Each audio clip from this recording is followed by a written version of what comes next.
Kanpai. This was full before we started, I'm not going to lie. And it's only been the intro. Well done. Let's chug that. Thaylien, it's your intro. Oh, fine, I guess. I suppose. It's almost like, you know. You just wanted to sit here forever. But no. Thaylien, you need to start the intro. Fair enough. Start the intro, you say. All right, hang on. Yeah, Thaylien, hurry up. It's not... I was going to press the button again to play the theme. All right. Welcome one and all. Episode 192 of Kanpai Cast, where we'll be talking about heroic sacrifices.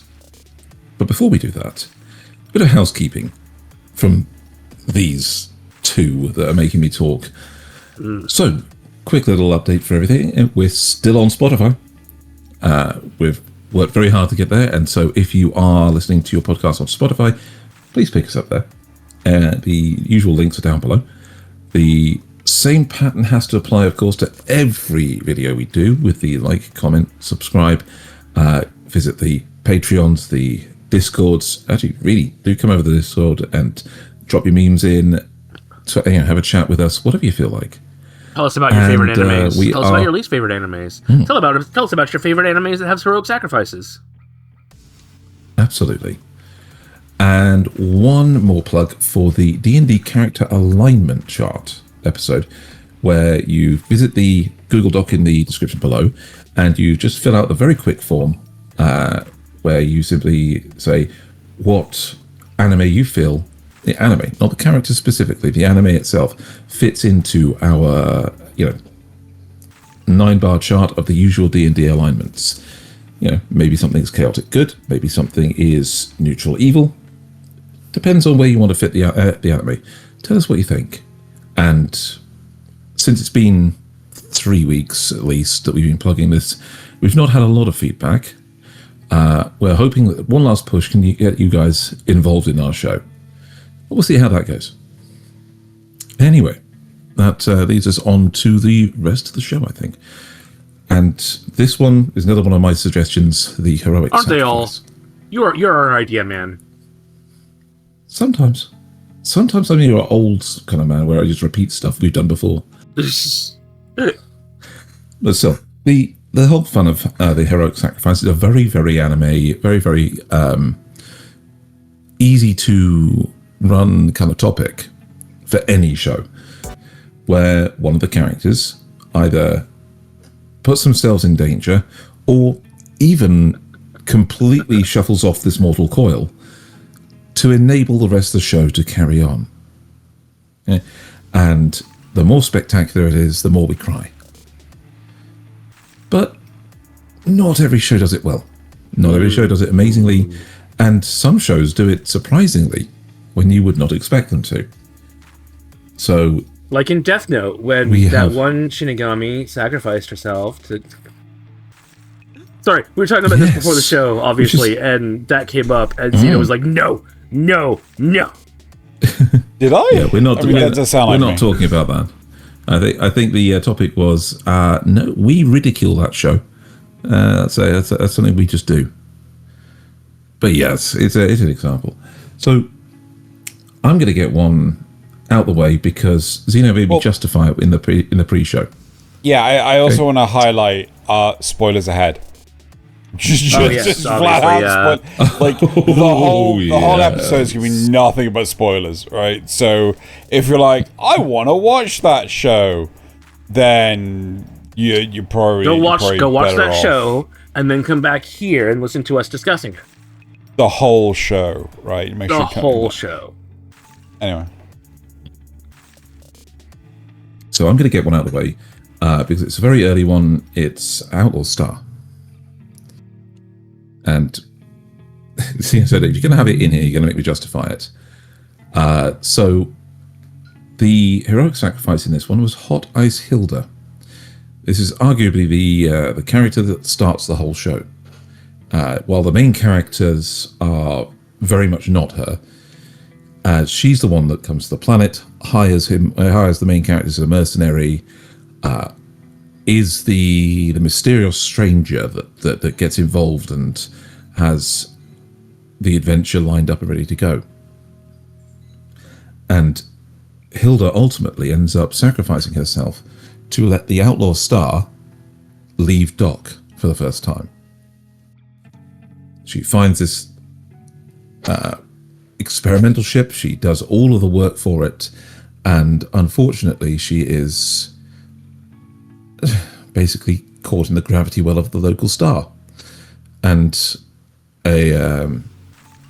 one of the enemies, these wizards that they send after them, is using his magic to ascend past her in a way that would get him to catch up to the Outlaw Star and ultimately stop them. So she's actually grappling hooks him and pulls him in after her. And it's a long way to die falling into a star. Didn't something similar happen? We were saying that we're going to compare some of this stuff to Western media. Didn't something similar happen in Farscape? When there were the two Johns, the two Crichtons, and one of them was on a planet that was getting threatened by Scarens, I think. And it had the woman that oh god, what was her name? She was really fat and ugly, but a really good mechanic. And from season 1. Yeah. Oh no, she didn't sacrifice. She tried to steal the drive. That's what it was. Never mind. I thought she sacrificed herself, but she stole the drive. Tried to steal the drive instead. But Crichton sacrificed himself in that episode. So. Yeah. So it's. But it kind of is undermined by the fact that his character's There's another still Crichton. around. Yeah. Yeah. Mm-hmm. Although, to be fair, that they spent an entire season building up the two different Crichtons, and it wasn't that long. Yeah, it was like a whole half. season. It was half a season. Okay, fine, half a season. That's still a long time building up these characters. Yeah. Farscape's narrative storytelling is so damn on point that you'd swear blind it had like 12 seasons. It actually only had 4. Yeah. And a movie. It's two-parter, but yeah. We don't talk about that though. Season, but yes. Yes. It's a really, really good but sorry, yeah. The problem is that with a lot of Western productions, you fall foul of you fall foul of no one's ever really gone. Yeah, I mean, I think the worst case of this is when completely villains sidelined Thaylien. I'm so sorry. But villains are brought back from the dead. Like you have I have never seen Star Wars Rise of Skywalker, right? I have zero interest in watching that movie because of how bad Last Jedi was, right? Last Jedi was awful. And it just gets worse. And they bring back Palpatine. And it's that's not the worst of it though. Kind of. I mean that's bad. That's bad enough. Guy gets thrown down a giant space station with that blows up and somehow. But he's so this to be as fair as possible. That was kind of established in the Clone Wars series, the TV series, because Darth Maul also got thrown down a massive thing that as well. And he managed to survive and fix himself. But you have to also remember that. In theory, Sidious has Plagueis' ability to manipulate life, so he could have kept himself alive in some way. But that's still stupid. It's still stupid. I'm not really trying to defend. I'm not really trying to defend that decision because that was dumb. But that wasn't even the worst of it. It wasn't even really him in the movie, wasn't it? But the whole point is, you can't even rely on. I mean, they killed. We're talking about heroic sacrifices. Kylo Ren sacrificed himself for Rey, and then Rey sacrificed herself for Kylo, And then, like, it was just so, like, they just kept switching back and forth. It was so stupid. Everything about that movie was awful, and the sacrifices meant nothing. Exactly. But yeah, so it is frustrating to say the least, but when we have characters like Hot Eyes Hilda, who is voice acted by the same character as Motoko from Ghost in the Shell, very prestigious actress, unfathomably talented, just playing this bit part, I was just like, wow. It's only there for like an episode and a half. Yeah. Well, maybe 2 episodes. And it clearly devastates Gene. He was not prepared for that. And they established that they knew each other pretty well, yeah? Well, kind of. Yeah, they didn't go very far in terms of a like physical relationship, but they actually got along really well. Yeah. And had the series gone further, that would have been a fairly decent romance there.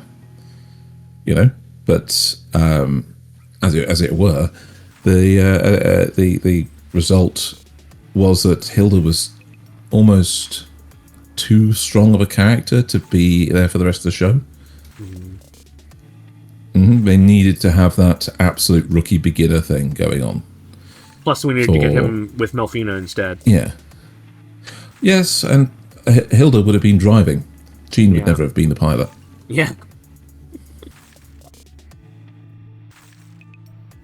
So yeah, I mean this. Yeah. Go on. Does anybody want have another actual genuine sacrifice they want to go for? Oh no, I was going to go for the other one. The useless sacrifices. Well, something that mimics, complaints about American media, where they just keep bringing people back again and again, and that's clearly. Yep. We couldn't not talk about Dragon Ball Z. We couldn't miss a chance to discuss one of the big three, and it's a case of not just the heroes, but the villains even come back too. You see Cell in Hell, you see Frieza. He's first reconstructed by King Cold, and then in Super actually comes back to life to help them in the Universal tournament contest thing. And it's just. And then there's like 5 push-ups, and they're suddenly stronger. Yeah. Well, he did a lot of mental training, you see. But you also, again, obviously have the Dragon Balls, which just bring people back over and over and over again. You get Piccolo who dies at least once. No, they tried to mitigate it in the original start of the show, didn't they? Yeah. With the fact that Earth's Dragon Balls can't bring you back if you die of natural causes, like disease or old age. And they can't bring you back more than once. Yes. But then we got the Namekian balls. Which are more powerful, grant 3 wishes, and can do multi-res. And then we've got an actual Namekian to come back and redo the Dragon Balls after Kami, who gave us 2 wishes, multi-res, but nixed immortality out of the mix. Yeah. Oh, such a silly show. Just weird. I mean, even Vegeta's sacrifice, like a lot of people talk about Vegeta's sacrifice as being really impactful, but is it? Because they just brought him back again. In the Boo saga. See, that's the weird thing, is that I think it spoke more for his character progression than it did for the actual meaning of his death. He was willing to die. Yeah, he took on the Margin Mark specifically so that he would be powerful enough that when he sacrificed himself, it would take out, in theory, Margin Buu. It didn't. No, which goes against his pride, because normally he would never let his pride do that sort of thing. Back the fuck up. No, I'm sorry. No, he took the Margin Mark because he wanted to fight Goku. And beat the shit out of Goku. Yeah. Yes. But no, it's the showing was that the Margin Mark actually didn't make him evil. It didn't. Margin Bibidi didn't. Oh no, Barbidi. Barbidi did not control him. He thought he did, but he didn't, because Vegeta had learned to control the evil within himself. Yeah, I say in very large grade. to the point where even introducing more evil through the margin mark didn't actually change who he was. And so the fight with Goku was just to get the win, but because Goku that's just would have stopped him from sacrificing himself. Yeah, but Goku would have stopped him. Goku, when he turned on Babidi and did the self-destruct, it was progress for him as a character to do something heroic. You know? It emphasized with the fight with Goku, he's still a dick. In this case, the he's a dick, this guy's. In this case, the heroism was less actually dying, because, I mean, obviously he knows he can just be brought back if they win. But the fact that he let his pride go so that he was willing to die. I feel that the only reason why the show is formatted the way it is because everyone is too damn stupid on how to use the Dragon Balls. Well, yes. Oh, yeah.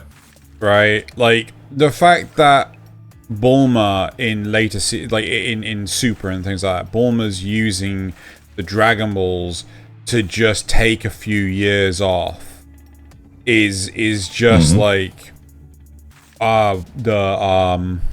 yeah, you could be wishing for to feed the world or free energy or Think about the other thing is that sorry to cut you off. Frieza has a thing. Sorry to cut you off, Thaylien. But this is the point though, Nasuth, because they're trying to get in contact with Vegeta and Goku, who are currently training with Whis. Beerus and Whis. Yeah. Specifically. Yeah. So they're trying to get in contact with, but like, what they could have just fucking done is wished for Goku and Vegeta to be teleported there, right? Yeah. But after they make their stupid ass wishes, right? Like, oh my god, what were we thinking? Fucking stupid. Well, I mean, that was clearly for comedy, but you're right. You know, this show is. Yeah, I mean, think about the earlier seasons. Like, yeah. We wish Piccolo back to life because that brings Kami back to life, brings back the Dragon Balls. Then we wish Piccolo to Namek. Yeah. Why? Yeah. Because then you're just going to get Kami killed again, potentially. Yeah, exactly. So weird. Wait. Yes, because he doesn't fuse with Kami until the Cell Saga? Yes, first he fuses take on the Nail. Androids. Yeah. That is actually one of his heroic sacrifices. So Piccolo can take two guys inside him. He can. So he takes on. He fuses with Kami and takes on the androids, to basically hold them off. And then when Cell gets hold of Android 17, never tell those two apart. I know that one of them's blonde, but still. 18's the girl. It takes. Really? Yeah. Wait, 17's a boy? 17's a boy. Yeah. The thing of it, wrong body pillow then. This is how you tell. 18 is legal age in the States. Yes, exactly. Oh fuck. Fair point. Not right now, please. So so even then, he then takes on Cell after he's powered up from ingesting 17. Specifically, takes him on to complete exhaustion and near death as a sacrifice, which is then followed by Tien Kikohoing himself to death, near enough, and having to be rescued as another heroic sacrifice at the time. Oh, the memes that came out of that recently are really good. Oh god, yeah, absolutely. And there's always been the meme of the fact that the Kikoho turns a triangle-shaped beam into a square-shaped hole. Triangles into squares. It just doesn't make sense. Right. Do we want to keep talking about Dragon Ball, or do we want to move on to a different one? I think like Dragon Ball is like the quintessential pointless death. Yes, that's a brilliant way of putting it. Like it like everything in Dragon Ball is completely undercut. Consequence-free by the death, fact that's that what it is. Well, it's not just that, but like, I swear to love of God, why doesn't a bad guy just get like the Dragon Balls like, I wish you to resurrect Raditz? Well, they've tried. Or well, not Raditz specifically, but I mean, they've tried to get the Dragon Balls. Or Nappa, right? Yeah. Why didn't Vegeta try to resurrect Nappa? For real. Or the entire they brought Namek back. Why don't they bring Planet Vegeta back and all the Saiyans? Yeah. Counterpoint: Saiyans are dicks. Nah, not really. Nappa killed all their whales. Not under King Vegeta. Vegeta's rule. Yeah. King Vegeta would King Vegeta the second. We have to we have to defeat regular King Vegeta. Look at New Vegeta. New Vegeta was Pristine Paradise. Yeah. Under King Vegeta. Anyway. And Princess Trunks. Anyway. Right. Let's move on. So I wanna highlight one that I want to talk about Kill la Kill. Has nothing to do with the fact that I've been watching it this weekend. No. Not at all. Not at all. But so Kill la Kill has what one may consider to be like a really minor, inconsequential death of a character with Ryoko's father, right? They only really talk about it like the once, don't they? No, that's the thing though. Like there's like flashbacks. You actually see what happens. You see the fight between everything. It's actually the burning motivation. No, it's not. Huh. It's spread throughout the first half of the season at least. But it is the huge driving factor for why Ryoko is doing anything. Yeah. Right? Because she's got half of the scissors that belong to him.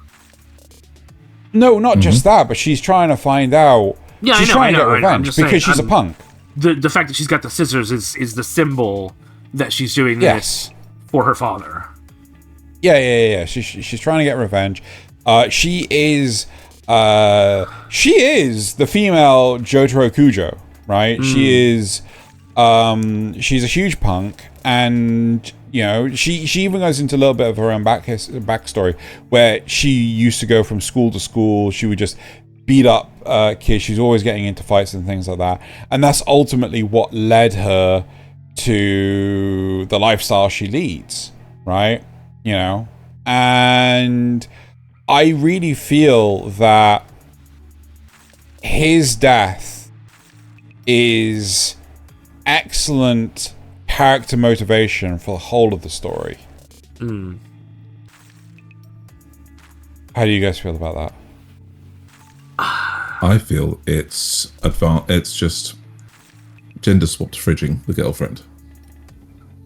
See, I would agree with you had the flashbacks not occurred. No, not just the flashbacks, but like the whole of his plan to prevent everything. Ragyo? I can't remember what her name is. Ragyu, right? He's doing everything he can to prevent her plans. Yeah, it's not just that he died and that became motivation. It's that his actions prior to death and death itself affects the plot. Yeah. Like, whereas had he not died... is it Carl Rayner? Yeah, with his girlfriend did nothing except die. Yeah. Her entire existence was... Now, you could argue in favor for Thalien's point that it's just a better disguised fridging. Sure. Right? But at the same point, I think what makes fridging bad is the lack of disguise. Yeah. Yes. Yes. So for clarity, right, for everyone's benefit, Carl Rayner was the second Earth Green Lantern. As far as I understand it, I've never read it. All right, Thaylien, please correct me if I'm wrong. Second Earth Green Lantern after Hal Jordan, who was, fuck I don't care. Hal Jordan is the guy with the most unbreakable will. Okay? But Carl Rayner came after the death of most of the Lantern Corps, where the one surviving elder from that cast gave him the ring because he was like the only one there. Right. But Carl Rayner's claim to fame is that he's the most imaginative. Yes, he was an artist, so that gave him the creative power to come up with constructs that were like a lot smarter than, a train or a brick wall or a punching glove. Yeah, exactly. He also loved making giant robots. So again, but the largest criticism to Carl Rayner's character is his motivation when his girlfriend was brutally murdered and put in a fridge, right? His fridge, is just awful writing. Yes? Yeah. It became clear that Carl Rayner's biggest problem is Carl Rayner because of the trauma from his girlfriend getting killed. Because the worst bit is the worst bit of the whole comic of that Green Lantern is that they did it again to his wife. What? And I mean that is they did. Oh jeez. Yes. So what? Later on, they decided, let's do it again. Yep, and that began the arc that created the White Lantern. And anyway, I mean, meaningless deaths do happen in real life, but that doesn't mean they make it a good narrative device, especially if it's used lazily like that. Exactly, I completely agree with this point. The idea that fridging as a concept is bad because it means the character themselves only has meaning as a artifact of what they're a MacGuffin. Yeah. Whereas deaths, meaningless deaths in real life have impact because the person who they affect, who's left behind, has a long history, a connection. The reader doesn't have that. Yes, I would liken this, in fact, to the start of The Boys. Oh yeah, because rather than fridging, they make the death into something sudden, immediate, a spectacle, tragic, and traumatic. A real spectacle, where it's clear motivation for revenge, but no idea how to do it, because this isn't a superhero. This isn't it's a completely normal person being emotionally and physically trampled by what is effectively a god. Forces beyond his control. Yeah. Yes. So it's only through circumstance that he gains he comes into the position where he can make a difference. And so in that case, it's genuinely brought on to introduce the main character, not to fridge the girlfriend, as it were. It's because in Carl Rayner's case, it was genuinely that he was a character established beforehand, and he clearly had this girlfriend, and then they did it to get at him specifically. It was used to hurt the main character, not as an instigating thing. Yeah, but I think so. Obviously, I feel positively about the death of her father, Ryoko's father. Ishin Matoi, I think that's his name. Ryoko. Yes. Ryoko's Ryuko. father. Ryuko. I'm trying to say it, but I always stick. I know Ryoko is so much easier. Ryuko. Yeah. Anyway, so Ryoko. Anyway, so one instance. Oh damn it! Thalien's bloody destroyed it in my brain. There was one instance I had. I think we've got it on the system in the list of characters that die oh yeah, that was what I was gonna whinge about. Gundam Iron-Blooded Orphans, right? Ooh, is it Never missed an mini opportunity to rant whine about that. No, so like I kind of get a large precedent with death in war is always tragic, right? But the way that it happened in Iron-Blooded Orphans is awful. So, for example, in some people may have played Metal Gear Solid, right? The whole it's a similar premise, but like in wartime between Earth and Mars, there were certain weapons that were outlawed. Railguns were outlawed because you couldn't track the projectile. This is the same problem. This was the same motivation behind Metal Gear Rex. Junk. Oh, okay. No. So with Metal Gear Rex, the idea is that it was firing nuclear warheads from a railgun, right? And as a result, it could be anywhere, and it would fire a projectile that wasn't self-propelled. Yes. So that was the reason why railguns were outlawed in in the Iron-Blooded Orphans universe, is because the devastation that they would cause was so large and they were untrackable. They were agreed to be outlawed on both sides. Now, at one point in time, one of the main characters, he ends up tricking people into using railguns so that he can get access to a Gundam, right? He is called out for doing this, right? He's called out. You can't use railguns. They're against the the equivalent of the Geneva Convention, right? It is outlawed. Doing so is a huge war crime. But nothing comes of it. Then towards the end of the series, our genius Lelouch-esque character gets the Gundam that he's been dreaming of getting. I think it's called Gundam Excalibur or something like this.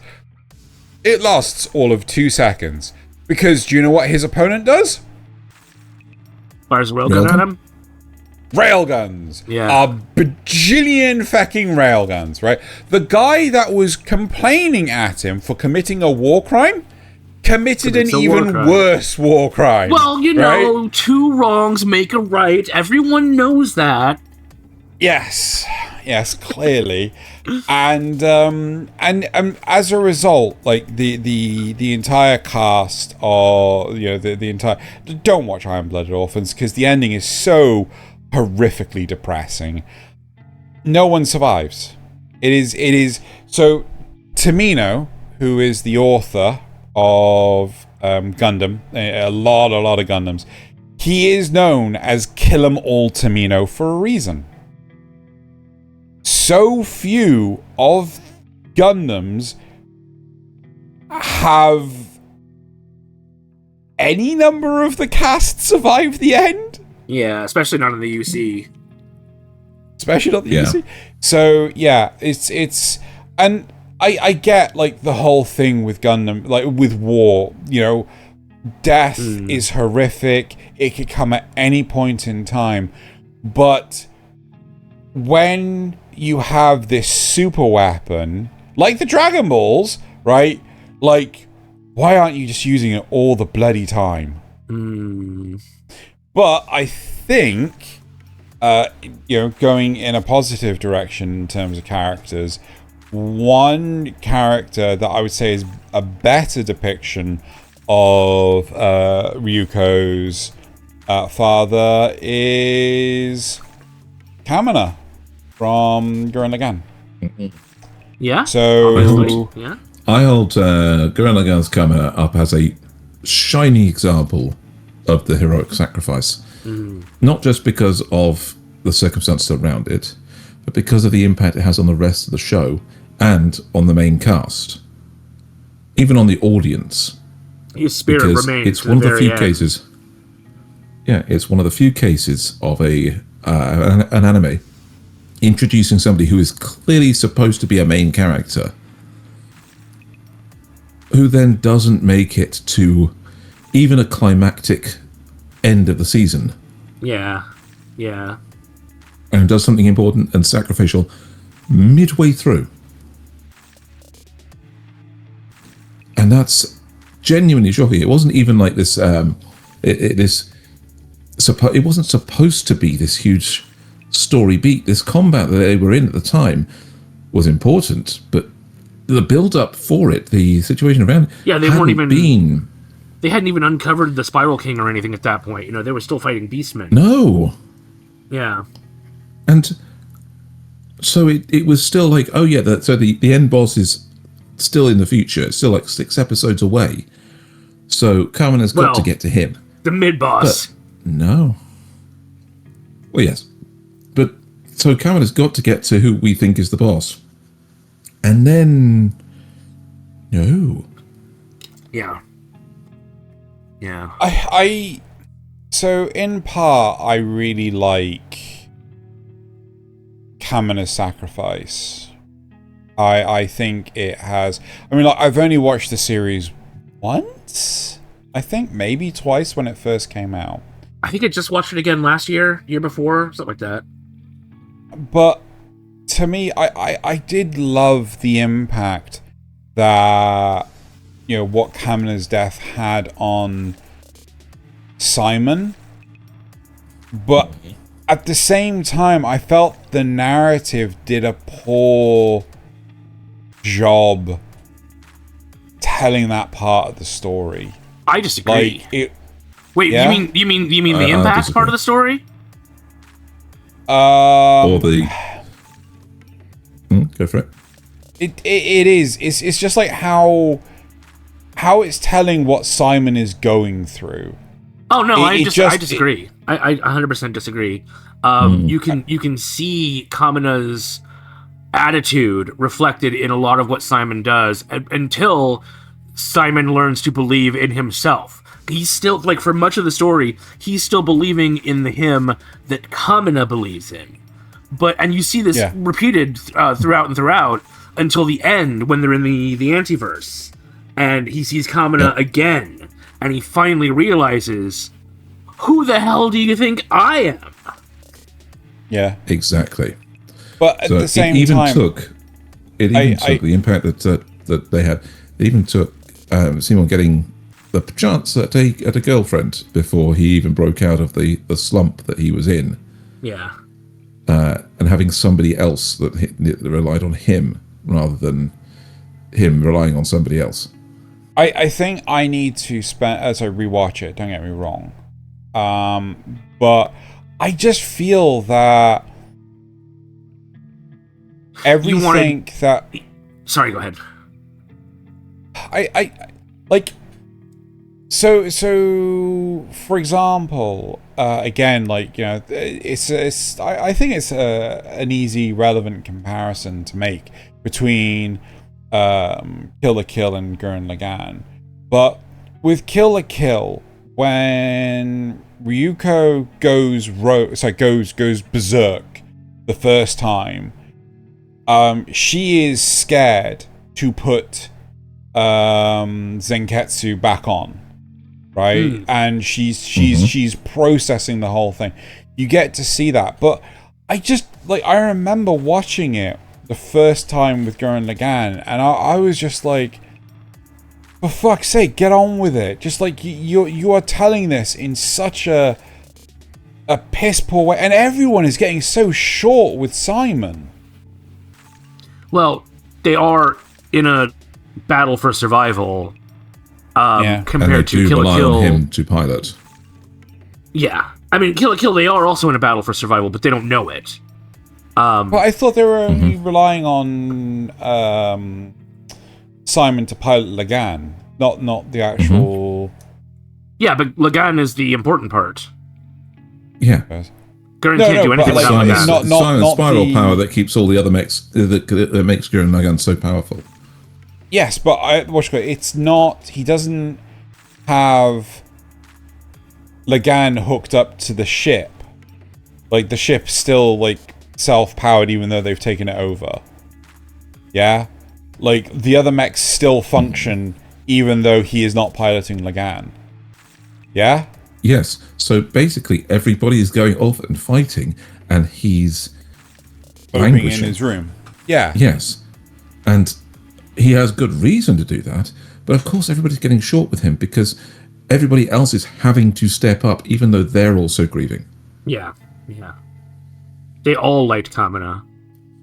Yes. Kamina died for all of them, and Simon is the only one that isn't putting a foot forward. It was his Shinji moment, right? He wanted to pout and cry and stay, like, run away from piloting Eva 1. But I don't know, maybe it just felt like he was shinging too hard to me.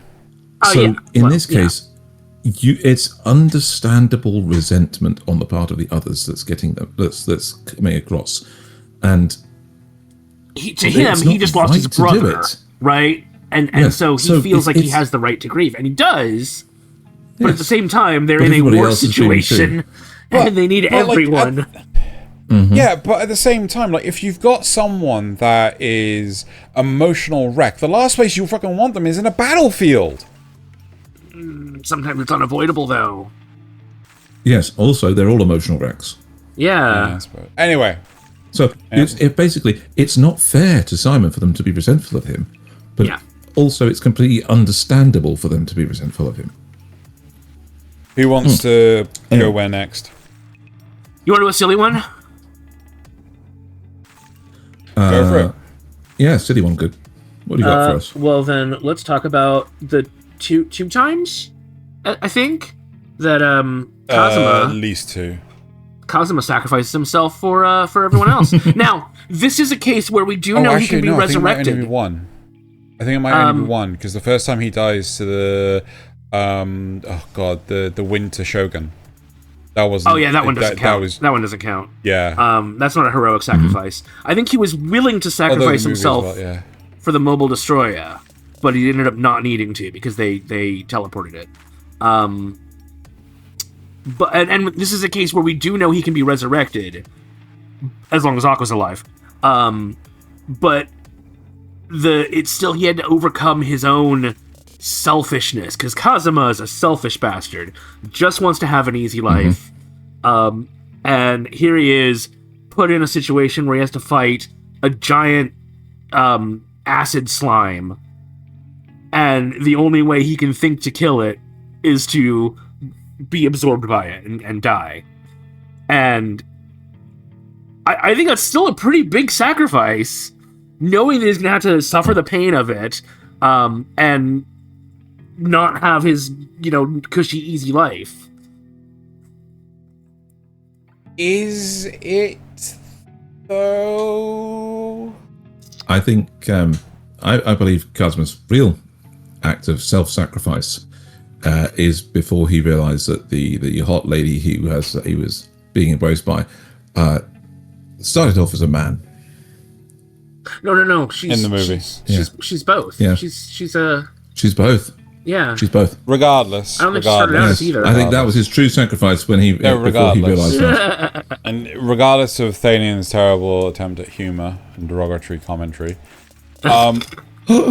I question the validity of Kazuma having a noble sacrifice or a heroic sacrifice when fighting either the slime monster or I Sylvia. genuinely can't remember her name. Sylvia. Sylvia. When he was resurrected by Aqua with the Winter Shogun, right? Because he doesn't even remember fighting the Winter Shogun. The Winter Shogun's brutally murdered the shit out of him, and he doesn't remember any of it, right? I think that's because it went too fast in that circumstance. Right. But and in part, this is what I'm referring to, is the fact that he knows now he can be resurrected. So I feel that part of the heroic sacrifices, you don't know you're coming back. Which in part actually leads to ReZero. But he still had to overcome his own selfishness in order to do it in the first place. I mean, again, and in this case, he does remember the pain of being dissolved. He was able, because it was slower, and Sylvia, because it was slower. It wasn't an instantaneous. But at the same time, I get where you're coming from. I give it a little more leeway because it's a silly show. But I think given that we see him being a selfish, lazy, egotistical bastard for an entire season, or entire 2 seasons, and then we see him man up and be like, okay, fine, I've got to do this thing. I've got to be a hero. All right, I'll do it. I feel like that has a pretty big impact compared to somebody like Goku, who is always being the hero and gets resurrected anyway. I feel that you do have a validity here, because it is a case of, like, he is doing something that he wouldn't necessarily volunteer to do, but is that safety net enough to go, well, now I don't need to worry about it anymore? Well, if that was the case, he'd be doing it all the time, but he doesn't. No, but he still experiences the pain, right? But we don't know how far that pain travels. I mean, actually, no, to be fair, season 3, we know he does have PTSD because of Sylvia. Well, I think that was more because of knowing what Sylvia was in the end that traumatized him. But yes. So it is an interesting. I get what you're saying for sure. It is cheapened a little bit by the free resurrection.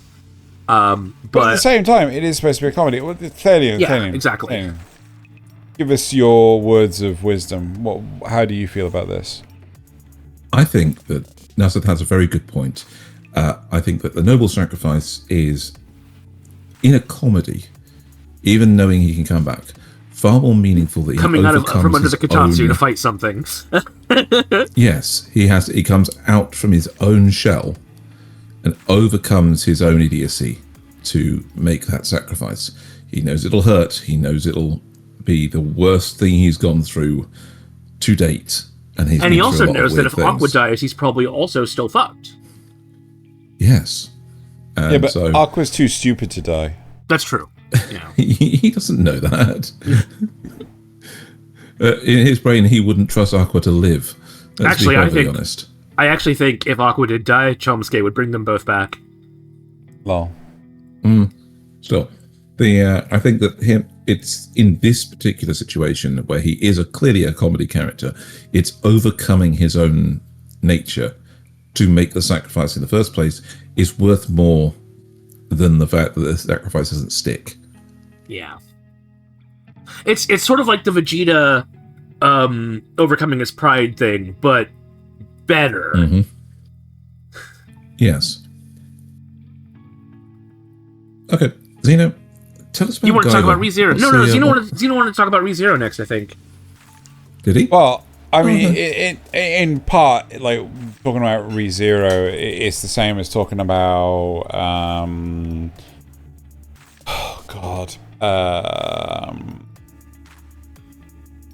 KonoSuba, because the big thing with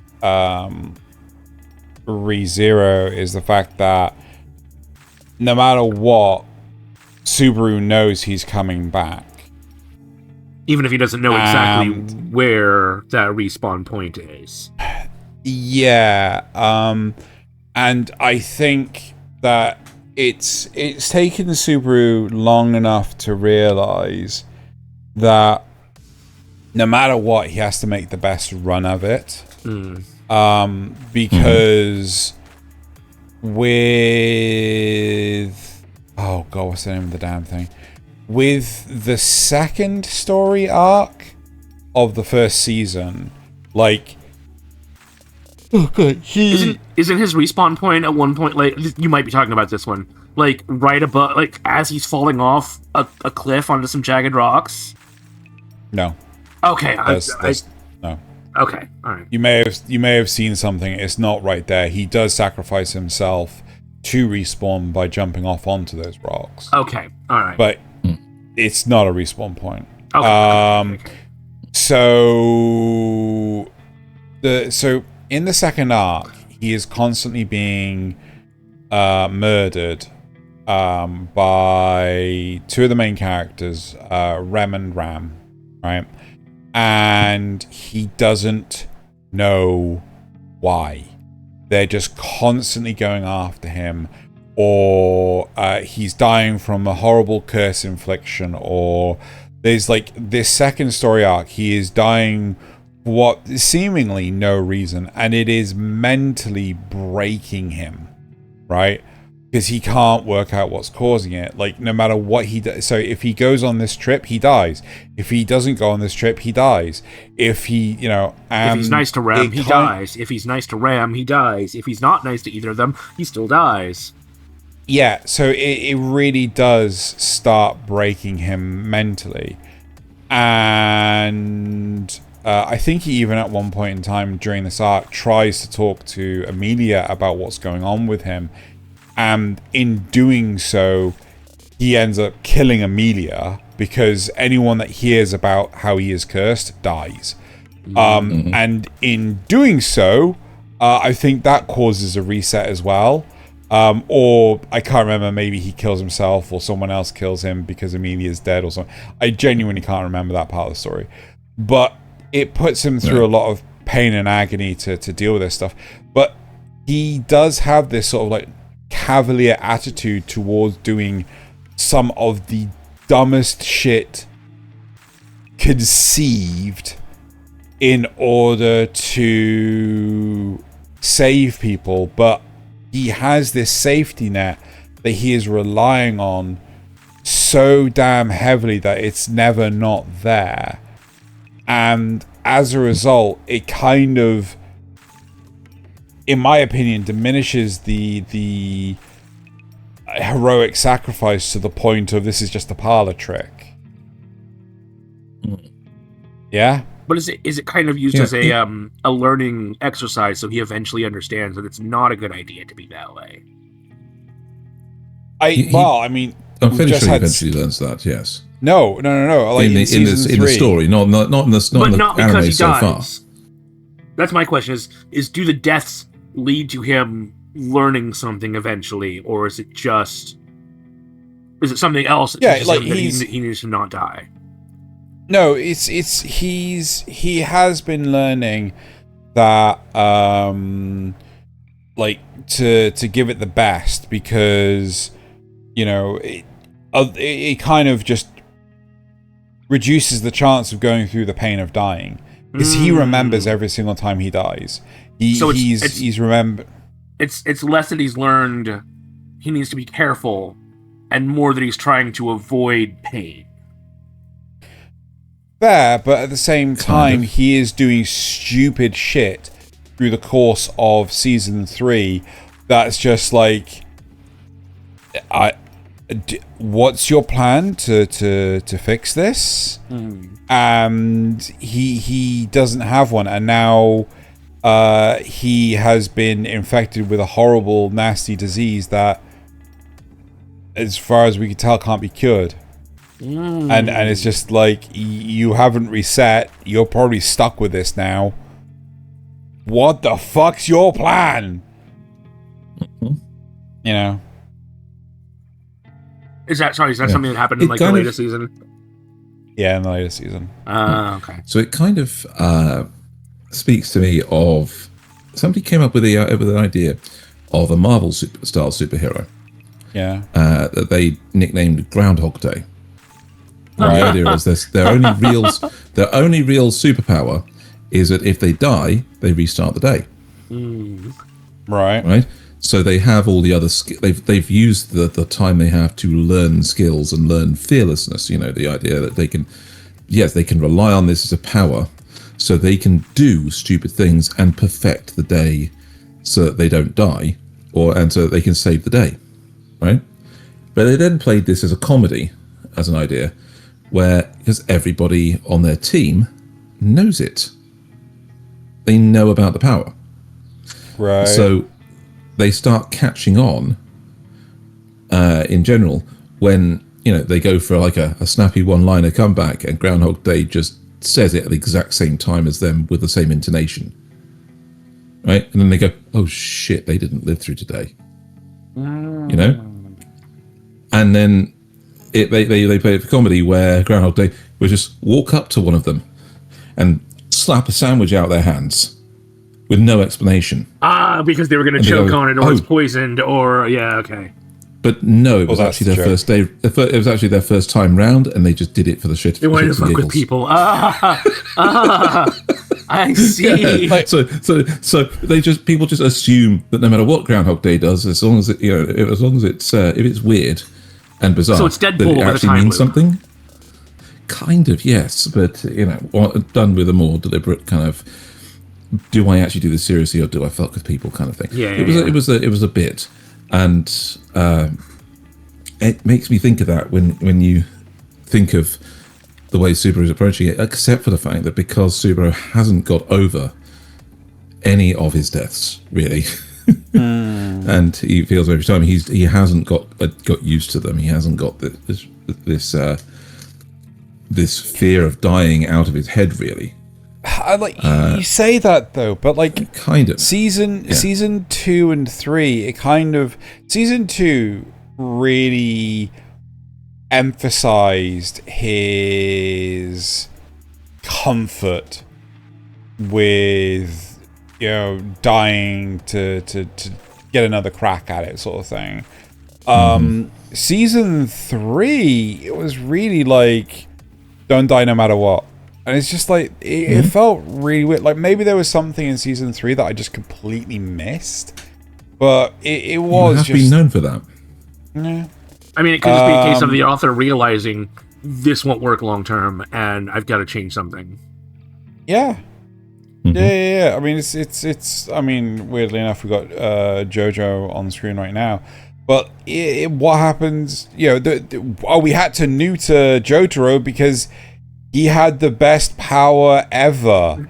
Yeah. He could stop time and do whatever the F he wanted.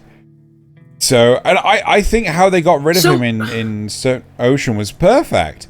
Is the idea... Sorry, I never thought about this. I probably should have before. Is the idea that oh god, what is his stand called? Star Platinum. Yeah. Is the idea that Star Platinum was able to punch so fast because he was actually unknowingly like micro-stopping time before he realized that he had the world? So he thought his ability was just to punch really fast or react really fast, but in reality, he was micro-stopping time. I think it was just a case of like he was able to move and react so fast that he realized if he did it faster still, he could do it like between instants of time. Yeah. Okay. So I think that's how he's supposed to have, you know, earned the world. Yeah. Okay. All right. I don't know why I'm thinking the logic, JoJo. Yeah, as opposed to Dio, who's apparently supposed to have got so used to cold stuff that he froze time. Oh, was that the idea? Was that it? Yeah, I think it was. I could be wrong on that one. That was the idea. Because if you remember, his abilities before the world were cold related because of the vampire stuff. No, but he didn't have a stand before. JoJo. It's the reason he earned the world. And I mean, I wouldn't say that purple. What is it? Hermit Purple. Hermit Purple. I wouldn't say that represents Joseph's power in any way. What, the Hamon or? Yeah. But he is able to use the Hamon through Hermit Purple. Sure, but that's not like I don't know. Again, I don't know why I'm trying to logic JoJo. It doesn't. It's JoJo. No, exactly. But sticking with JoJo, I do feel that JoJo is one of the best shows for heroic sacrifices throughout each of the parts. Except for Polnareff. When did Polnareff sacrifice himself? Well, you think he does during Stardust Crusaders, but then he comes back in Golden Wind as a cyborg kind of creature, sort of like or is he just inside? Is just his spirit inside something? No, they talk to him in the turtle. Hold on. Right. So first off, Polnareff and Iggy fought. I can't remember which one. Yeah, the black hole guy. Yeah. I want to say AC/DC, but I really can't be sure. And as a result, Iggy dies, which is again, Iggy heroic. fucking. Yeah. What a dog. Yeah. More heroic than a Frenchman. Sorry. He's the Cosmo of the group. So Iggy, but Polnareff is left paralyzed, right? He is so badly wounded by whichever one it is. I still think it's AC/DC that he can't use his legs anymore because like it shakes out huge chunks of his leg muscles. Yeah. Right? Doesn't it also take his forearms? I think it takes his forearms. I can't remember. I genuinely can't remember. No, that's no. That's Avdol. Yeah, Abdol. It left his forearms. Right. That was the only thing left. But the crap. What was I going to? But with Golden Wind, Polnareff is trying to manipulate the scene with the motley crew, but then the power of is it the evolved? I think it might be the evolved Silver Chariot swaps their minds and Polnareff goes into the turtle. That's what it is. Okay. Yeah. All right, but yeah. Is this one of our new phrases? He went in the turtle. Went in the turtle. Well, I do feel though that with Avdol, like we just said, and Iggy, and the original Avdol, Jonathan, and Avdol I don't agree with. Jonathan, yes, right. Avdol I don't agree with because he didn't know he was going to die at that instant. Okay, right. He's more of the girl in the fridge.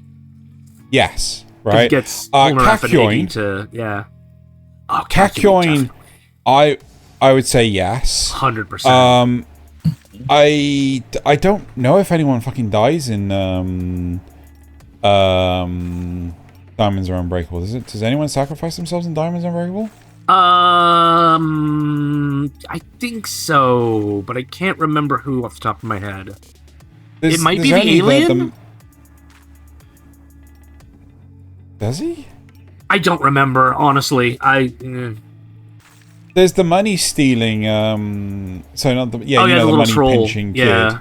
Right, yeah, but he doesn't really know what he's doing, and he just triggered a booby trap from Kira. Maybe Okuyasu's brother? I don't know. It's been too long since I've watched it. Yep.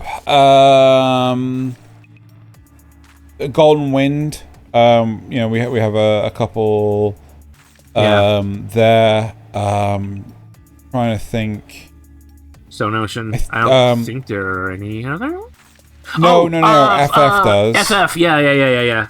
Yeah. So there is a number of notable heroic sacrifices trying to do stuff throughout the course of JoJo, and I think because of how the show is structured or how the manga is structured, it's a generational narrative.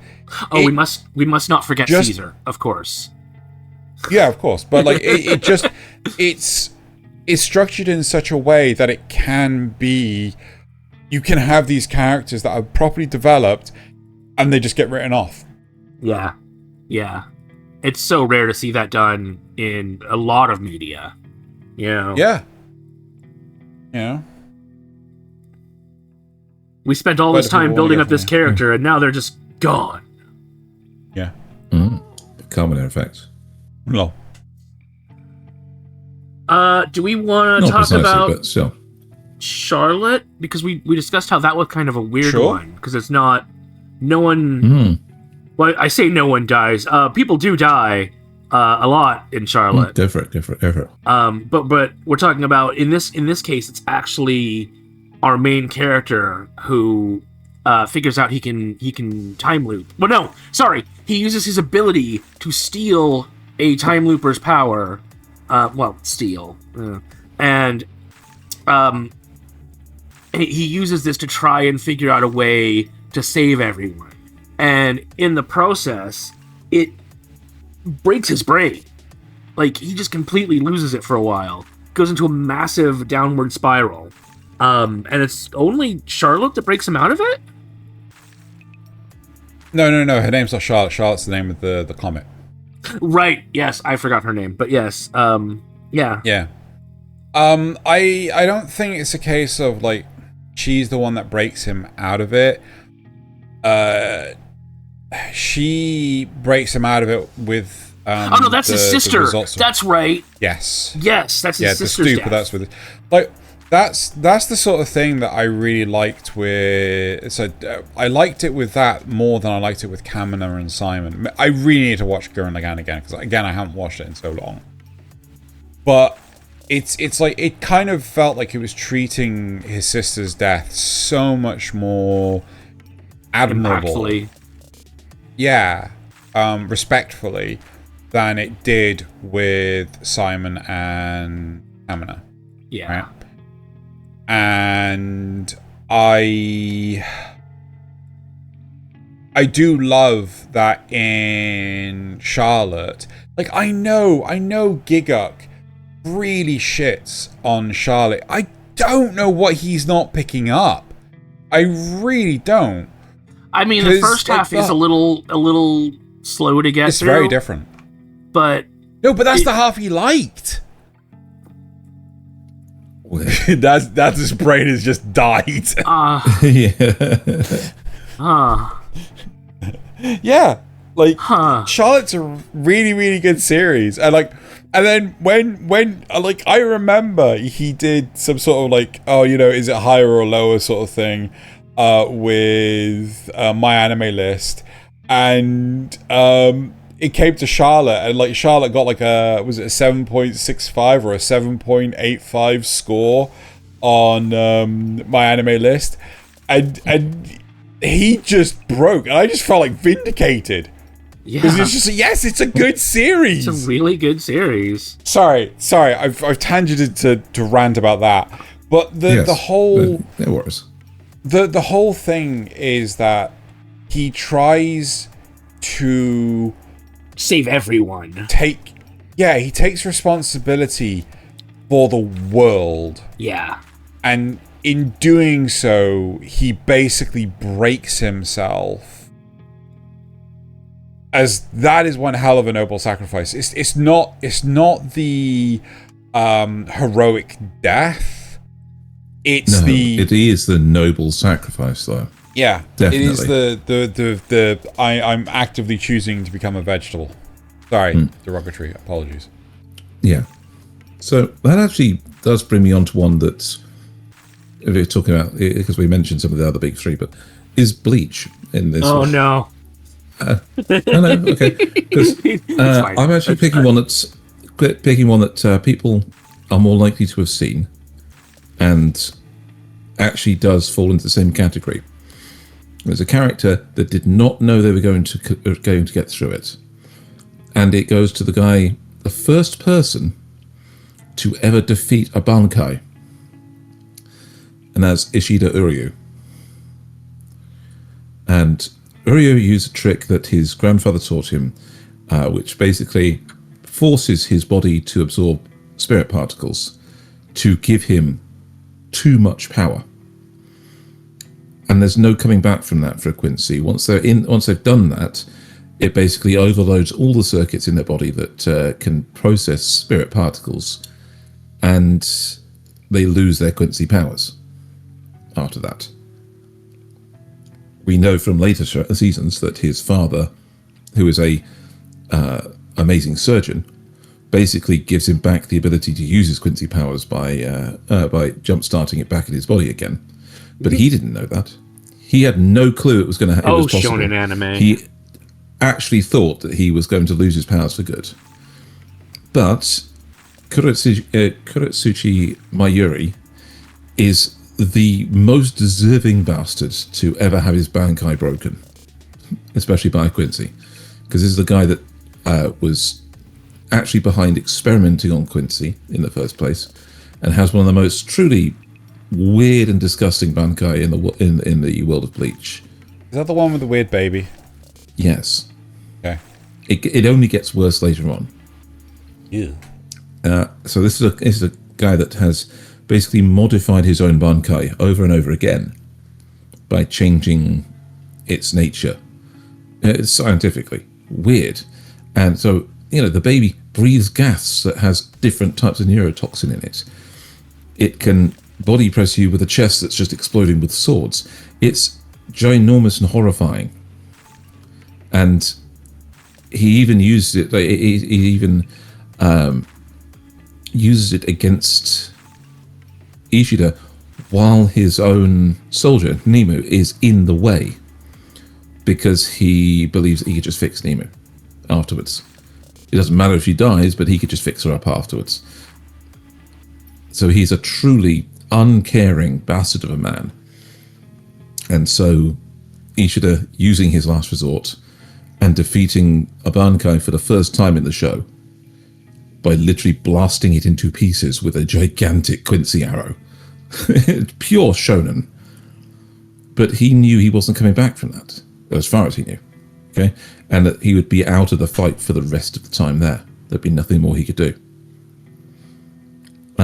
So even when they return back to the real world after that, Ishida tries to hide it from his friends by using Quincy tools that have their own way of storing. So they're not anywhere near as good. They're like basically running around with the equivalent of grenades when you used to have the ability to fire laser beams. So I like to use that one when I think about Bleach, because it really is. It's the guy that you think doesn't care because he's very, very upright, prim and proper. And what? Zeno has an interrupt. I interrupt. I object. Right?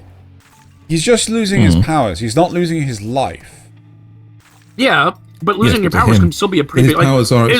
Is losing your arm not a sacrifice? Is losing your ability to fulfill your own dreams not a sacrifice? If his dreams were to become a Quincy warrior and fight Hollows and avenge his grandfather, I'm really interested to know what people in the comments think, because I'm just like, it's his just like, thing. I can't be a developer. I can't game. I'm so bad at being. If you imagine if you had all your fingers cut off. Yeah, and could never type. Wouldn't that suck? You would lose your. As much as you love programming, wouldn't that suck? Can you type with feet?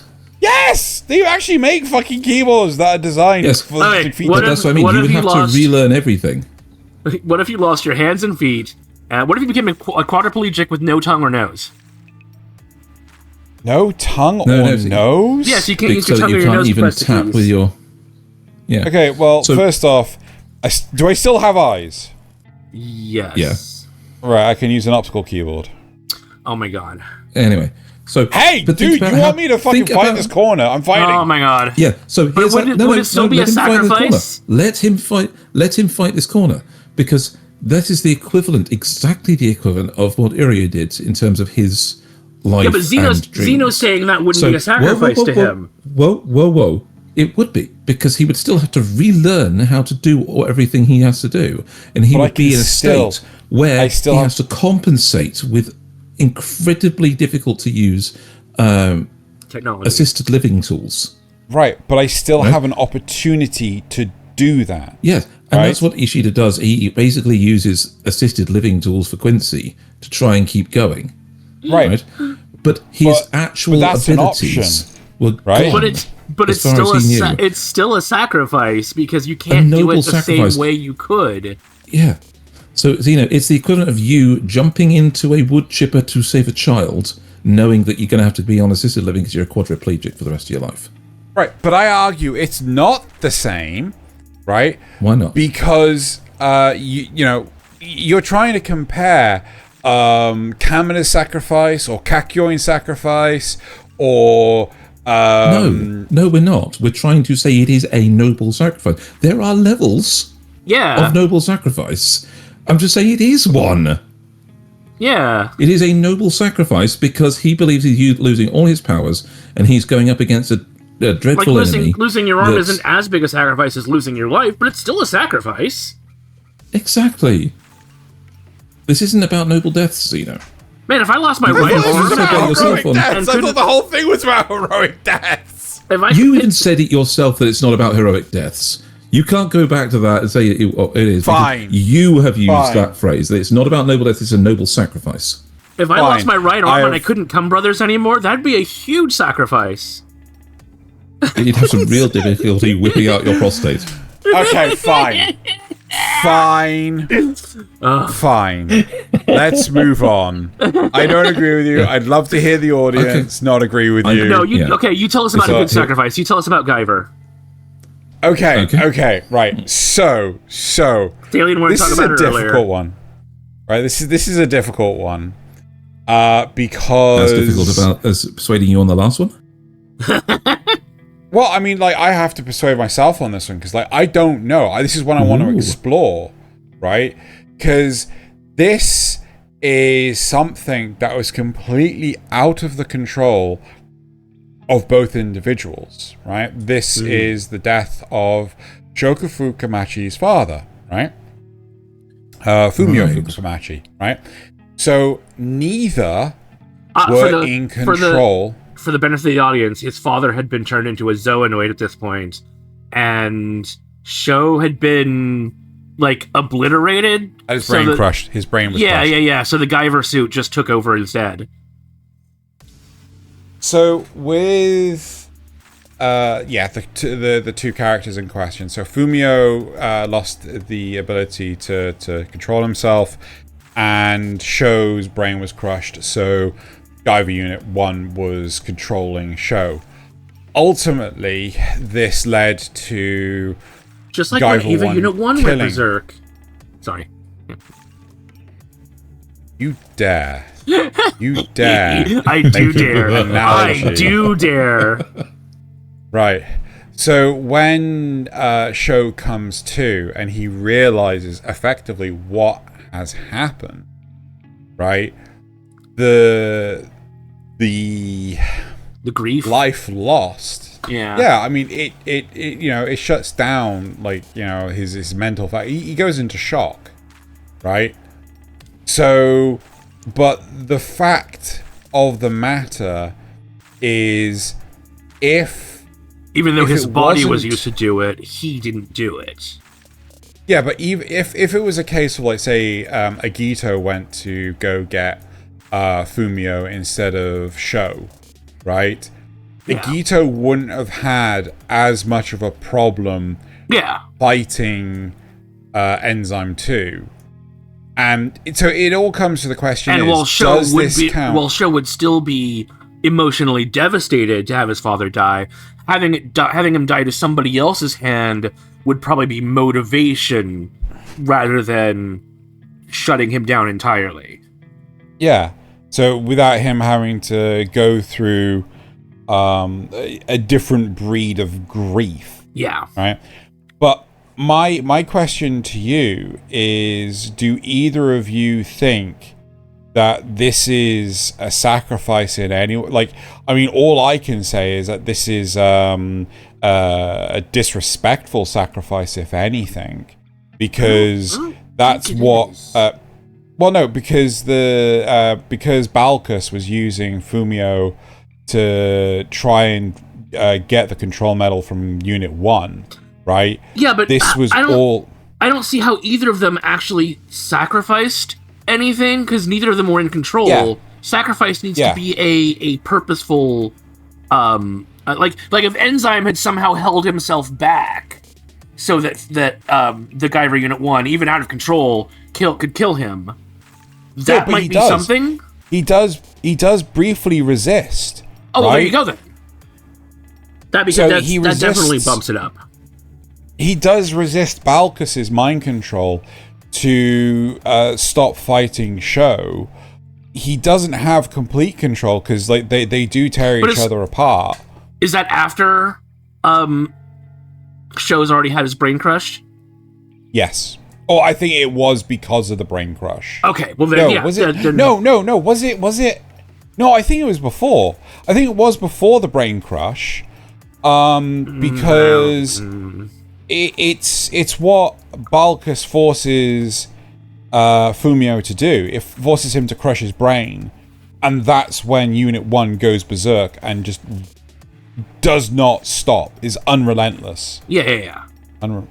So relentless. I think that yes, doesn't count. I don't think that counts anymore. It would have to be him trying to hold himself back so that he could die, as opposed to, not being slaughtered. Yeah. Mm-hmm. No, I can appreciate your stance on this. It's still an impactful death, for certain, and super important plot beat that you wouldn't necessarily see in a lot of stuff. But as far as terms of sacrifice, I don't think it actually fits. I mean, I kind of feel like it has similar turmoil for Sho as Simon and Kamina. Yeah, but it comes from a different place. For something. This is a loss rather than a sacrifice. Kamina died for something bigger. Yes. Fumio died for no reason. Other than the bad guys wanted to use him and get Unit 1. But the problem is that the reason why I think that, as I was saying, if Agito was the one that actually had to fight Enzyme 2, I don't think the loss of Fumio would have devastated Sho as badly. But that's because Sho was forced. So this is like when it's a tragedy, not a sacrifice. Again, to bring it back to Evangelion, it's like when Gendo used the dummy plug system to make Unit 1 kill. In the series, it was Shinji's best friend. In the movies, it was Asuka, right? Even though Shinji had no control, it was still his unit, and he was unable to stop it. So it's that sort of thing. Nobody sacrificed anything, but you still have to deal with the trauma of being the one whose hands metaphorically did it. I mean, the blood is on your hands, even though you didn't do it. I mean, don't get me wrong. We did say that this was going to be a spoilerific episode. Does this happen in like the 4th movie or something? No. It's the 2nd movie. Yeah, 2nd movie. No, because Asuka's still alive in the 3rd movie. Yeah, it's a different Asuka. She's got an eye patch. It's a different Asuka. What? Yeah. She's part of the Shikinami series. So there's the Ayanami series and the Shikinami series.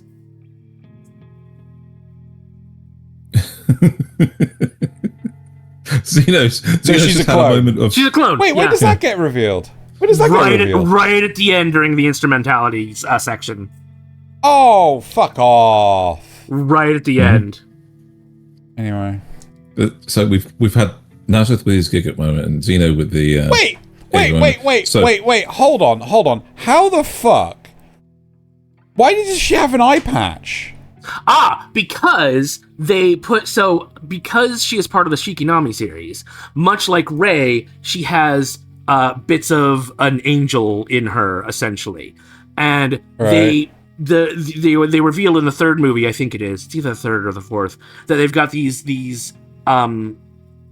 devices that can sort of repel the whatever fucking shit happened during the third impact. Influence. Yeah. And so they have a smaller version of that in her eye, right? She pulls it out during the fourth movie so that she can go full angel and try to defeat Unit 13? Yeah, 13. You know what? This sounds just as contrived as me thinking that she has a Miku Miku beam. So anyway. Oh no! All right. Yeah. So there you go. Okay. How about a serious sacrifice? Go on. Alexander Anderson from Hellsing Ultimate. Alexander Anderson, which one's that one? Isn't that the butler? Oh wait, the preach? No, he's the preacher. Yes, he's the priest. Protestant. Okay. Yes, the not a Protestant, definitely not a Protestant. He's Catholic. No, anyway, so he was Catholic. He kept on calling. Yeah. Everybody else is called Protestants. So his thing is he is the vampire slayer of the church. Yes, and who is also a vampire himself. What? No, he's more of a Frankenstein. Oh, okay. I thought he was a vampire. He is a monster. He can't die in the same way. Ultimate. He can survive a shot in the head because he's not actually human anymore. Yeah, but he's not a vampire. Yeah, he's like a weapon made by the Catholic Church. He's a weapon. Yes. So his plan to defeat Alucard once Alucard becomes Dracula is to use one of the nails from Christ's crucifixion. Yeah. To basically inject himself with the blood of the Savior in his heart, so that he becomes an avatar of God in the same way that Dracula is an avatar of Satan. And so it's his last ditch attempt to try and defeat the vampire Dracula. And it nearly manages it. If it weren't for Alucard's actual trick of sacrificing evil souls in place of his own life, it would have succeeded. It actually even hurts it emotionally hurts. Yeah, doesn't it take most of his souls away and everything? Oh, it does take most of his souls away, but because the whole process burns up the souls that Dracula releases to flood the streets of London. Yeah. So the fires of God do burn up the damned souls, and he's left with only a few. But it actually even affects Alucard himself because Alucard's actual motivation as Alucard is to make sure that no monsters like himself exist in the world. Yeah. He wants it, so the damned souls that he absorbs are human monsters. They're humans that have committed monstrous acts. Then he's not doing it for he's not doing it just to live forever. He's doing it to... He's punishing the damned souls by using them for himself. And he's actually genuinely sad that he had to kill Anderson because he was doing the same thing. Anderson had to become a monster to even face him.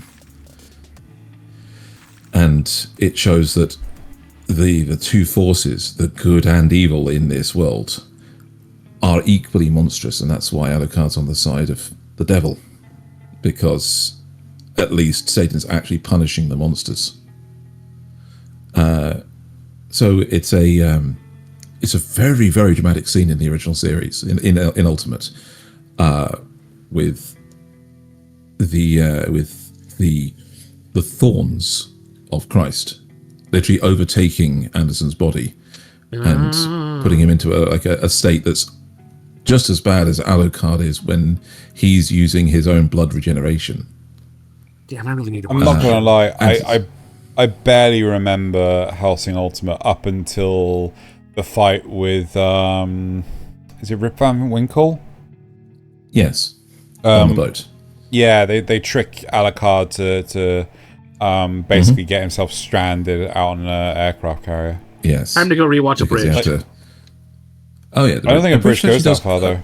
A bridge does a decent job of it. Yes, it does. Yeah, it goes all the way to the end. Does it? Yeah. Yes. It makes it funnier. It makes it funnier, but he hits those same plot points. It's 10 episodes that are each like half an hour-ish. So yeah, And the best one is the return. Is when he comes back to London from that trip out to the middle of the ocean. I just feel like, I don't know about you guys, but I just felt that Hellsing Ultimate just dropped off after the whole thing with the aircraft carrier. It's just like... It got very preachy. It got very, really preachy, didn't it? And the whole plot fell down to the idea that the Major did a coin flip. He sacrificed millions of people to trick Alucard into consuming the blood of Schrodinger, of the vampire, of the vampire with Schrodinger's cat powers that simultaneously exists and does not exist. It's dead and alive. It is literally the power to be in either state as long as they're not observed. Yeah. But of course, to absorb a thing is to know a thing. And so to understand those powers means that you are then living on that knife edge of, do I exist or do I not exist? And you're observing yourself. And in this case, it caused Alucard to blink out of existence, and he just called heads. I hated that so much. It felt like such a cop-out because that's not how Schrodinger's work. That's not how it works at all. Yeah. No, it's not how it works at all, but it's how the powers in Hellsing worked. He was called Schrodinger because it seemed like a good fit. Because it was similar but it's not how the powers work. The powers work that way. But then the original Paradox did not.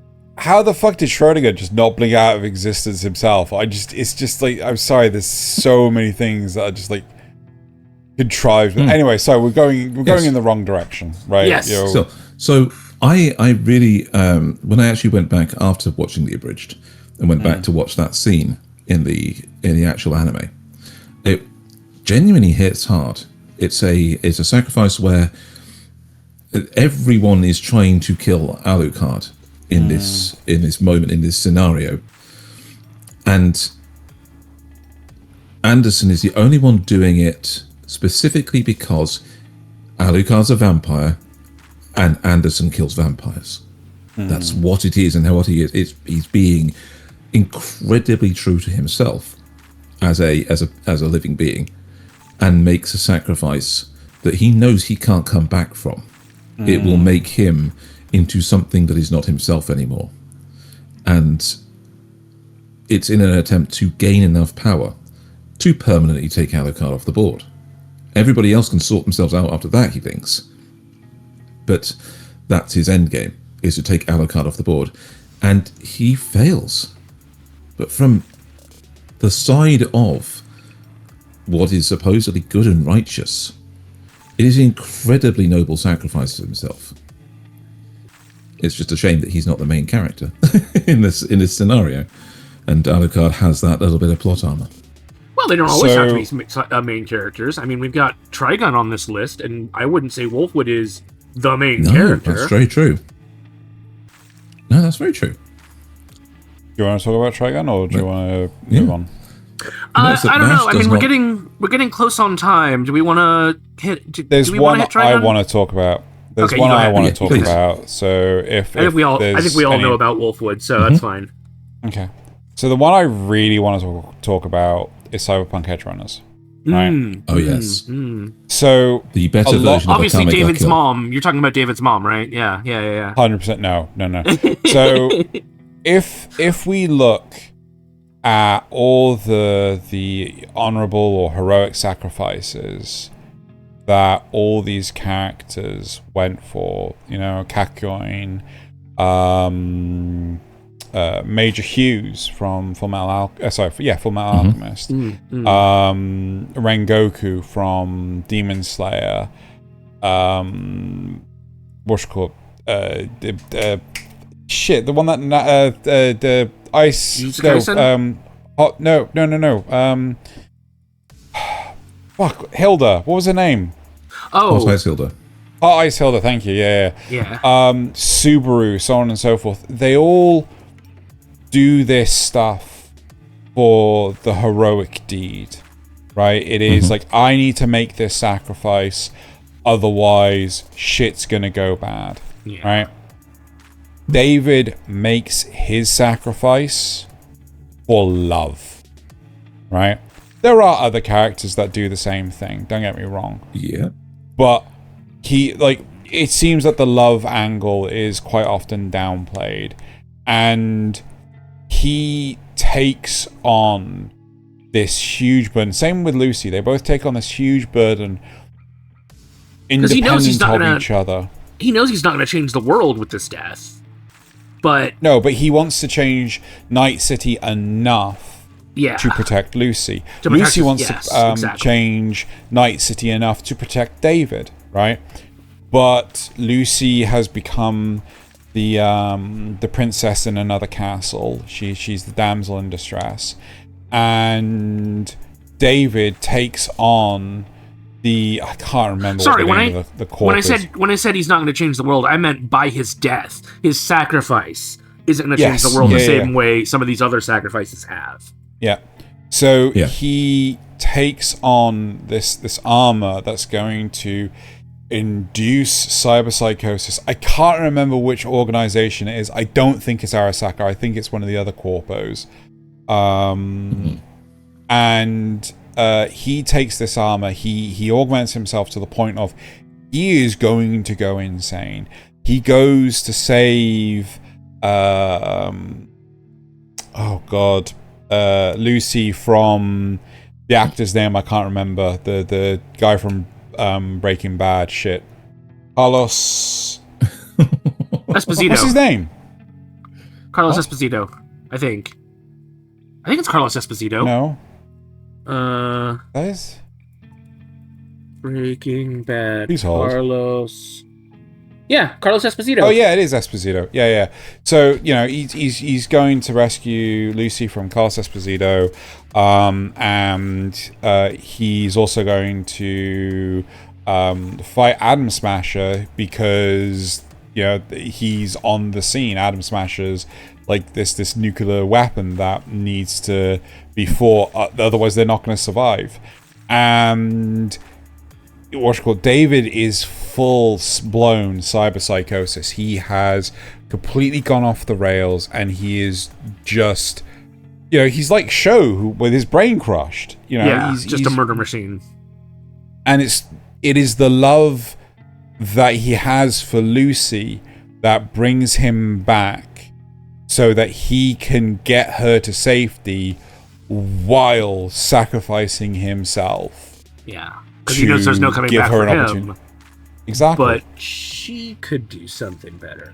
She could go to the moon, right? And he doesn't want to. He knows he can't come with her because he might hurt her. Exactly. Yeah. And I think it's brilliant. I think it's lovely. I think it's amazing. I think Cyberpunk Edgerunners is a series that everyone... There's so many things I need to rewatch. Yeah, it's so good. It's played even better, I feel, because of the love that his team has for him. Yeah. As well. Yeah. The fact that the others go through with everything, even when when Kiwi betrays them. Yeah. When it comes down to it, she would rather fuck the corpo scum than let them have everything their way. Yeah. And protects David and the team as much as she can as well. Yeah. So it's fantastic. It's brilliantly done. Yeah. So Akamega Kill walks so that Cyberpunk could run, because it's well, if they called Cyberpunk Edgerunners Lucy's Moon Dream, then it might have the same effect as. Sorry to be crass and crude and everything. No, Akamega Kill shits its pants so that Cyberpunk Edgerunners can dream. There you go. I'm sorry, Akamega Kill's awful. Anyway, so honorable mentions then. Go for before we round up. 2, Akamega Kill, because even though Xena doesn't like it, shit. The same thing is true where the main character that we're following picks up a set of deadly armor and fights his heart out against a superior foe until it basically destroys himself. Also, that the titular character in this case can go on her way, having won the actual battle and changed their world enough that she can survive. We mentioned Trigun because of Wolfwood. Yep, Wolfwood kills himself so that he can stop people from getting to Vash. I would say Kento Nanami from Jujutsu Kaisen, facing off against the human Kento Nanami, the guy with the sunglasses, and his power was to Nanami. If he sorry, hit Nanami when he's on he fights against the human demon. Yeah, I specifically to do that. And then I would say Mirio Tagata from My Hero Academia, fighting until he lost all of his powers and keeping going, all to protect a little girl. In one of the more meaningful fights of a silly little shonen.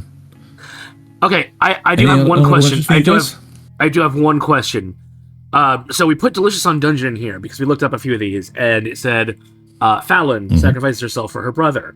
But is that, since it happens right at the start, is it actually a sacrifice, or is it more of a girlfriend in this fridge situation? Because it is the motivating factor. No, I think it is a sacrifice. Because not only did she do it for her brother, she did it for the whole team, right? She got the whole team out. But she also knows that she can get resurrected, potentially. Potentially? Because nobody dies if they can fucking fight a dragon. Yeah. Right? Yeah. I mean, that's like the whole crux of the whole thing is like, can they get the dragon, so on and so forth. So I do agree with Fallon. Yeah. Okay. Yeah. I would also throw in there. Oh god, I did have another one. Maze Hughes. This, there was an article we saw that was talking about greed. Which is I think that's also a good one. Yeah. But I feel Maze Hughes is a more suited one. And I would also say Leonidas from Fate Grand Order. I don't know enough about that. Okay. Is that so? Since Fate Grand Order is historical figures, is that the Leonidas from? That is the Sparta? Leonidas from 300. Okay. Yeah. I was just going to say Sparta, not 300. But yes, okay. Yeah, from Sparta, and yes, because of the legend that he has, his sacrifice is repeated, sort of. It's emulated in the Fate show. Cool. All right. Anyone else? Naruto for. I'm going to say Naruto Shippuden for the fact that Jiraiya sacrificed himself so that people could learn what Pain's power was. I've heard a lot about that. That's a very Kakyoin situation. Yeah. Kakyoin did it better. Got it. I don't know. Kakyoin didn't have frogs on his shoulders, and oh my god! Right, but Kakyoin had taste. And Kakyoin did not code his message by using the first letter of his own books that he wrote, forcing people to read porn to actually understand what he was coding his message. No, because they were fighting the villain at the time, and they realized, hey, do you know what's a really good idea? Let's actually get an answer to them now. Anyway, right, so... Yeah, I get you. Okay, so let us move on with... Heroic sacrifices are cool, as long as they're done right. I think the important thing is, like, how far do you have to have a sacrifice go for it to still be a sacrifice and not like a cop-out? Yeah. I'd really like to know people's opinions on Ishida. I really genuinely would. Also, does a personal sacrifice like David's for one person, is that more impactful than what somebody that's doing it for like the world? Yeah. Also, why is my mouth not working now suddenly? Huh. That's probably the USB problem. Your USB thing was going. Anyway. Right, should we move on to the questions. Sure. So a lot of questions and comments. Right, so first of all, Zrugel asks, did you enjoy this episode? Well, there's a quick, easy, and surefire way to let us know. Like that hit button and comment, leaving for us down below. I will. Right. What slang are you happy went away or never got popular? Basically anything from the mid to late 2000s, like fetch or no, I've got a good one. Cowabunga. No, Cowabunga's great. Cowabunga's great. Cowabunga. I'm glad that went away because that one got silly where I'm from. So I'm not kidding. I'm really happy that the Skibbity Riz Phantom Tax has seemingly dropped off the face of the earth. No, it hasn't. It could have done it faster. No, it hasn't. I've not seen it at all. It started to hit the more ironic section, but it does still exist. Yeah. Right. Definitely not coffee flavored. Nasuth asks, I must needs know thine favorite anime slang, or pray return to the waking sands. I've got a good one. My favorite anime slang is desuka. Desuka. The thing that people add to the end of their sentences. To make it a question. Reason being is it can in fact be genuinely localized to the British slang in it. Yeah. It's anime in it. No, that's Desne. That's Desne. Oh, it's Desne. Yeah, I was going to say. Desne. Yeah, Desne. But I kind of interchangeable, but still. The because it's I love the fact that they're not being cute. They're just being chavish. Anyway, I don't know. I always struggled so much with data bio. I'm like, but it's not your favorite one, no. What's my favorite? I don't know. What's your favorite one? I don't know. Shoot, I just looked this up the other day so I could answer the question. I've already forgotten it. No. So it's not anime specific. It's Japanese. So they like to hyphenate everything, right? Oh yeah. So not hyphenate, abbreviate everything. So things like Brad Pitt is Brappy, right? McDonald's is Maku, right? My favorite is First Kitchen, which is fucking. Yeah. Damn it, I can't remember what it is. There's a way to say impossible, and they use it in JoJo a lot, or other shonen stuff, and I can't remember what it is. Moody. No, it's not Moody. It's closer to Fukano, but I don't think that's it. Oh well. Anyway. Masaka. Moving on. It might be Masaka. I think it might actually be Masaka. Anyway. Moving on, Coffee Flavored Nasuth asks, what anime would you like to see enter... No, what anime word would you like to see? Oh, what anime word would you like to see enter wide use in English slang? Nani. Nani this guy. I mean, people are always are already saying "nanny the fuck." Yeah, because it's just amusing. Sure, why not? Keikaku. Translator's note: Keikaku means plan. Yeah, exactly. Keikaku is actually a brilliant idea. In a totally anime-related question, what is your favorite type of animal to have as a pet?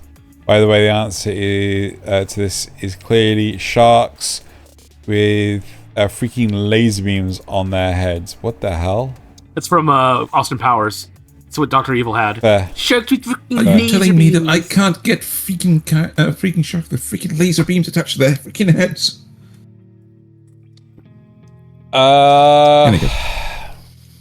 Nasuth. Aw. They make a good pet, yes. Right. Moving on to the comments from... cats. You got cat girls, I know you do, don't you? Either cat or ferret. I think I would also like a ferret. Right, moving on to the comments from last week. First of all, the news. Stromas Shell says, News! Despite Xeno's distaste for Kaiju number 8, I liked it. Read the manga. Just read the fucking manga. So I'm sad it's ending, but I'm also glad it will get a conclusion. I mean, he might be talking about the manga, to be honest. I mean, that's what the article was about. So he might be saying he liked the manga. Anyway. But Xeno liked the manga, too, to be clear. Xeno did like the manga, he just didn't like the anime. Yeah, because the anime just fucking dragged. That life-size Gundam story did not go the way I thought it would. The fact that it was in pieces rather than an actual build. Museum? the museum. So we discovered that in order to actually go to the museum, you have to be a Japanese national. Damn. It's upsetting, isn't it? Yeah, so we were looking to organize going and things, but we can't book tickets because you need a Japanese address. And it's just for fuck's sake, right? That's crazy. Yep. The Oshinoko wedding dress surprised me. I wouldn't think there'd be a big market for that. But on the other hand, most wedding dresses are only worn once. Anyway, I mean... So true. JoJo apparel, I would imagine, would have a lot of wedding-related... You know, just like really... more... Just like suits and things that are like JoJo themed. Yeah, I'm just really confused though that a show about has such blatant interest in the type of relationship it is that they would have wedding dresses be their thing. Anywho, I don't know what he's talking about. So moving on to what Zrugel says. Yeah. News! Some kind of audio echo with the intro music. Also, Nasuth sounds really close to his mic, I think. I don't know about the second one, but the first one was because I have an interesting audio setup. Suffice it to say, I was accidentally piping through the desktop audio to my microphone, and so it was just playing that. Good job. Again. It should be fixed this week. Okay. I'm with Xeno. Tom and Jerry didn't really have voice actors except a scream in That's pain. That's not true. They would sometimes have human actors or human characters. You wouldn't see their head. You'd only see like from the legs down. But moving on. Yeah, Tom's owner. There were video game releases in that release schedule, but you didn't read them. But you didn't read them out. Is that because it would run the show too long? No, it's because this is an anime show, and we only talk about video games when they're really cool. Yes. So rarely. No facts and rumors this week. Oops, all news episode. Yeah, unfortunately. Yeah, it happens. Thanks for the news, guys. Yeah. You're very welcome. Right, and then comments from the cast. Zrugel says, Kanpai! The Spotify link successfully made it into the description. Good job, Ned. So many rabbit holes in this one. To answer Thaylien's question, I'm not surprised there were a ton of abridged shows, but I think the one I'm surprised by was Escaflowne. Yeah, I completely agree. Good discussion, guys. Strombus Shell says, oh boy, Nasuth, you were full of interruptions.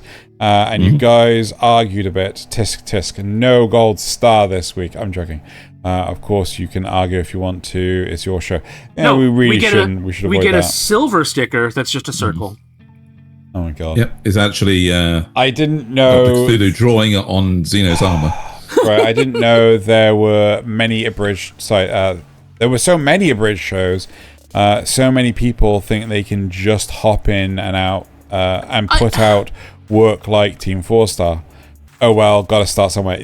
That's not wrong. I agree with that. You should, if you want to do something, you got to start by just doing it.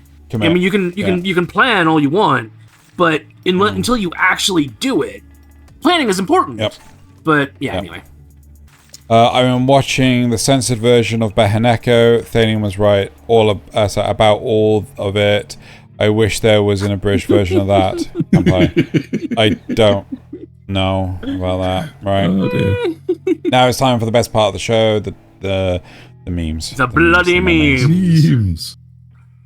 You know the drill. We take all of your memes on Discord. We repost all the memes because Reddit likes to take them down, so you can find the links in the description below to those. We take up to 6 of your memes. We've only got 4 this week, so let's go ahead and get into it. Oh yes, this one. When your PC is old, but it gets the job done. Okay, be good to me again, my little war machine. Well, I think I almost used this one a week ago. Almost. Nah, I love anime. Me too. The chat definitely has it right. Oh no! I don't know what any of those are, and that makes me happy. Oh, I know some of the ones on the left. There's Kaneko from High School Double D. Right. There's also a character from Redo of a Healer. There's a character from Boku no Piku, and there's a character from Overflow, which actually ripped off animation in that pose from the Chivalry of False Knight? False Knight. Mm-hmm. Veiled Knight. I can't remember which. Yes. And then you've Xeno got only Cowboy the most cultured Bebop, references. Cowboy Bebop, Berserk, Vagabond, Attack on the Titan, Berserk, Attack on Titan. and I think Monster. Wait, what? Which one's Attack on Titan? I think the bottom one is Attack on Titan. Isn't Isn't that Adult Aaron? No, I think that might be Monster. I'm not sure. There you go. Either way.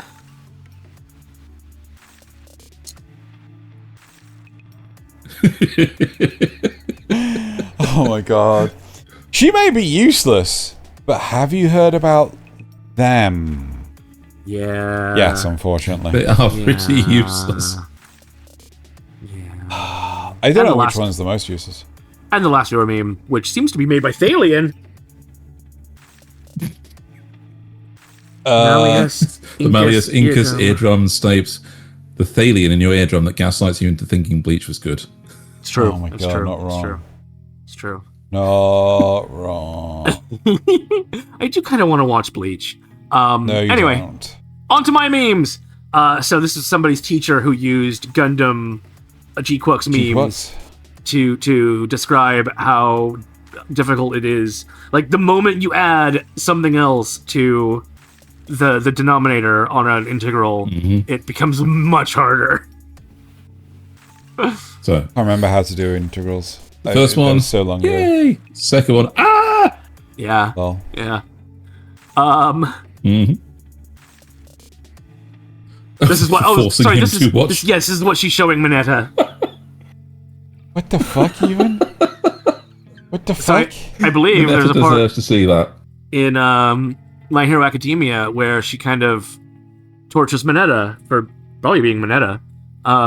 Yeah, for justifiable reasons. Yeah. Okay. Medical insurance companies, when you actually try to use the insurance you've been paying for. Yeah. Mm-hmm. This does not make our investors money. Exactly. Next to our video memes.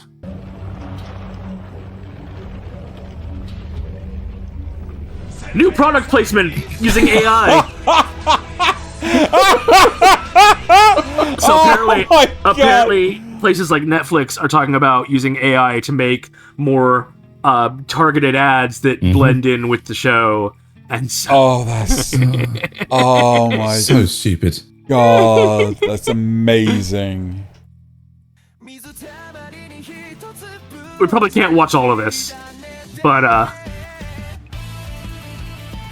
a lot of these have been doing the rounds. Yeah. Yes. Yeah. What the fuck?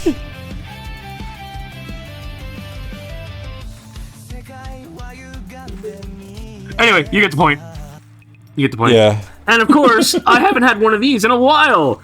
Without that little voice in your head, you wouldn't be able to read this. See? You know what it sounds like. Right. On to Thaylien's memes. Rent-a-girlfriend fans, when the girlfriend stays rental. This is referencing the end of the Rent-a-Girlfriend manga. Yeah, I saw a couple of these. Not this one specifically, but yeah. As far as I understand it, they basically decide to stay friends. Yeah, that makes sense. Well, he gets all 5 of the girls reject his asking them out. Wow. The quintessential quintuplets indeed. I had a fight with my boyfriend, now everyone has to pay the consequences. Club. Oh my god. Oh my god, what the hell? Topical. What the hell? You think you're bad? You think your power better than mine? Well, if you're really bad and you're really perfect, take this blast right into your bomber clat. Not the bomber clat. Vegeta, you're not easy. Well, if you're ready, then do it. What? Miss Effie, do it. Me can't hear you. You're kind of far, man. So, little idiot man, Miss Effie, take final flash into your bomber clat. Oh, Lord God.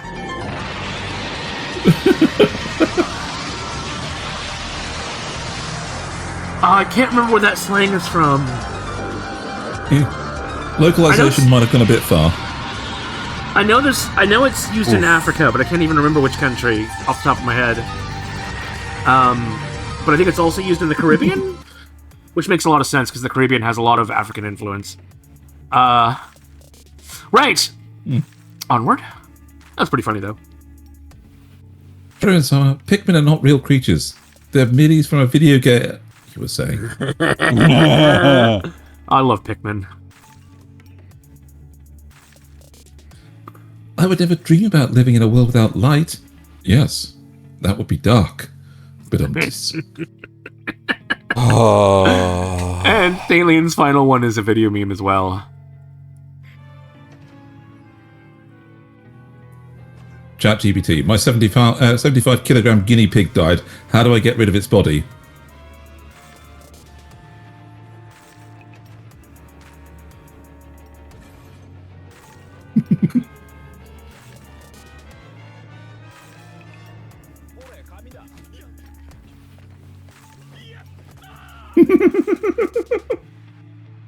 What the fuck? I think it's because it took that long to respond. Oh my god. ChatGPT telling people how to hide a body. Oh my god. Right. On to Xeno. Bloody god. Who has a lot of video memes. Oh yeah, boy. Oh no. You just hit me. That's right. Oh, you can't hit me. I'm a girl. Sometimes I wonder. I don't think anyone wondered if she was a girl. I do happen to know a couple of her bridge creators that made her not one. Oh my god. You're the most jealous man I know. You know other men? Yes, I saw this one too. It's such a good one. Right, your next one is a little bit spicy. I don't know how spicy, but at least a little bit. It's audio. It's the audio. Okay. If people have... Yeah. Headphones on, people. Alternative to permanent tattoos, what plant dye? Oh, I miss Cash Cab so much. I know this. You do? Hentai. Nah. The correct answer is henna. Henna. Oh, that show is so good. Your next one is also a video meme.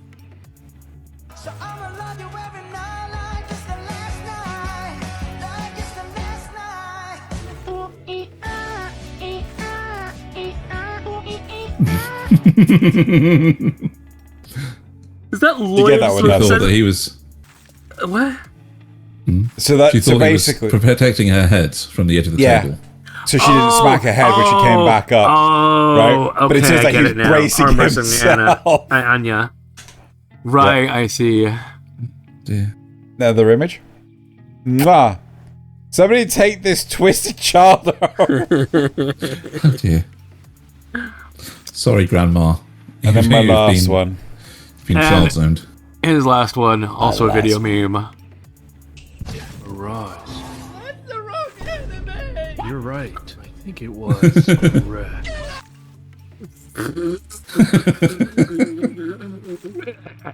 I'm gonna say it's just like for me, the Cerveza Cristal is like top meme this week. Cerveza Cristal. Yeah. See, I just. Nasuth got his so memes good. in first in this round, and I saw that he'd actually taken that one on our doc. That the same link. Yeah. So I was like, yeah. fuck. Yeah. I never I gave see you that. guys That like was a couple of days to get yours in before I did. A couple. A couple of days. That's a couple of days. Right. Right. That is it for this week's episode. Thank you very much, everyone, for watching and or listening. And now it's time to bottoms up and Kanpai. Come by.